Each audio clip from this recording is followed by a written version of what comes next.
جاز. نوت‌های سریع و در هم آمیخته، صداهای مختلف، همه در آن واحد. دیزی گلیسپی یکی از بزرگترین نوازندگان جاز به شمار میاد که به خاطر خم عجیب شیپورش و گونه‌های پف کردش در هنگام نواختن موسیقی شاخصه.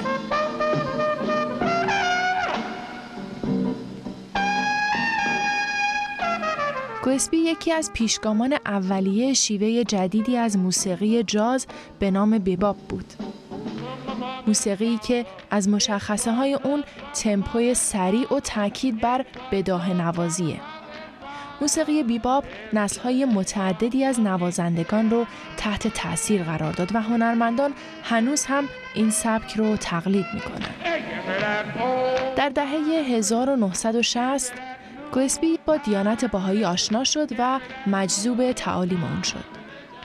در فیلم Give Me That New Time Religion یا مذهب زمان جدید رو به من بدید، اون توضیح میده که چگونه موسیقی فیلم متأثر از اصل محوری دیانت بهایی یعنی وحدت عالم انسانی بوده. من به موسیقی مانند یک شاهکار نقاشی با همه اجزای اون نگاه میکنم. این اثر نمایانگر همه نژادهاست، مانند یک اثر بشردوستانه. همه ما مانند رنگ‌های مختلف مثل سبز، زرد، سیاه و قرمز وارد اون میشیم. در این حال هر یک از ما به طور مستقل فکر میکنیم و قبل از هر چیزی باید به وحدت فکر بکنیم. موسیقی ما به ریتم بستگی داره و وقتی ما از لحاظ ریتم با هم نباشیم جایی در اون اثر موسیقی نداریم. به نظر من مهمترین جزء یک موسیقی ریتم اونه و نه هارمونی موجود در اون، چه که شما میتونید ریتم رو بگیرید و نوت‌ها رو کنار هم بگذارید. دیزی بقیه عمر خودش رو صرف انتقال پیام وحدت از طریق موسیقی کرد. او به نقاط مختلف جهان سفر کرد و سبک‌های مختلف موسیقی رو کنار هم جمع کرد و نشون داد که چطور این سبک‌های مختلف میتونن به یک موسیقی واحد تبدیل بشن. مهمترین کارش در این زمینه جاز افروکیوبن هست که صداهای لاتین و آفریقایی رو با هم ادغام میکنه.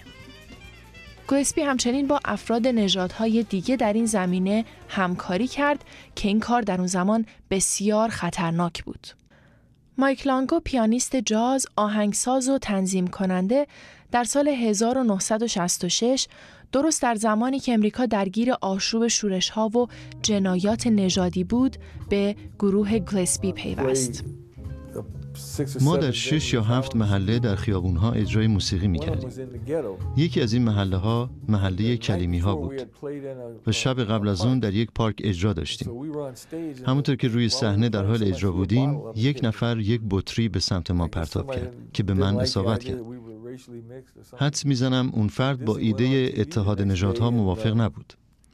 روز بعد دیزی به تلویزیون رفت و گفت این فرد پیانیست منه و کار دیشب کار درستی نبود.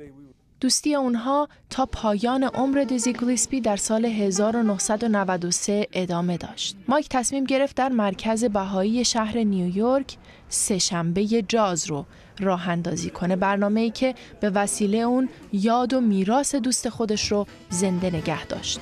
این برنامه مبدل به یه برنامه محبوب هفتگی شد. افراد و گروه‌های مختلف به مرکز بهایی می اومدن تا به موسیقی جاز گوش بدن و با هم صحبت کنن. همینطور موسیقیدان‌ها از سراسر کشور می اومدن تا با اجرای موسیقی باعث خوشنودی مخاطبان بشن. در یکی از این کنسرت‌های سه‌شنبه جاز، لانگو و دوستاش یکی از قطعات موسیقی دیزی رو اجرا کردند.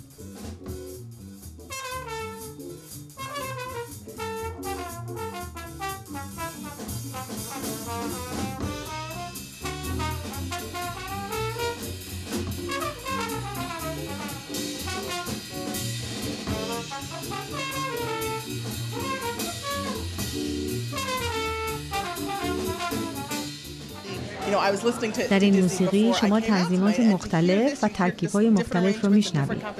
شما در حقیقت دیزی رو میشنوید ولی در قالبی متفاوت و منحصر به فرد.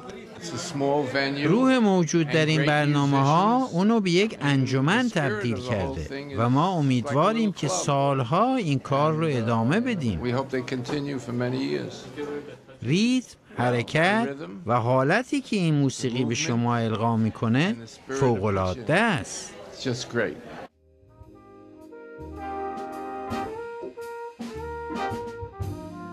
موسیقیدانی به نام فردی هندریکس یکی از سولوهای دیزی رو اجرا کرد.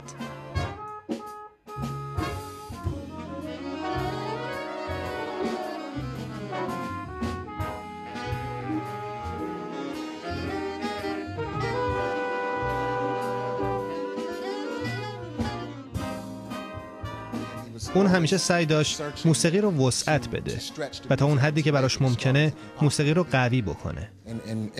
میخواست فرهنگ‌های زیادی رو در موسیقی جاز با هم ادغام تغییر داد. دوست خود دیزی گلیسپی رو همیشه به یاد خواهد داشت، مردی که به او موسیقی رو عرضه کرد و او رو با دیانتی آشنا کرد که زندگیش رو تغییر داد.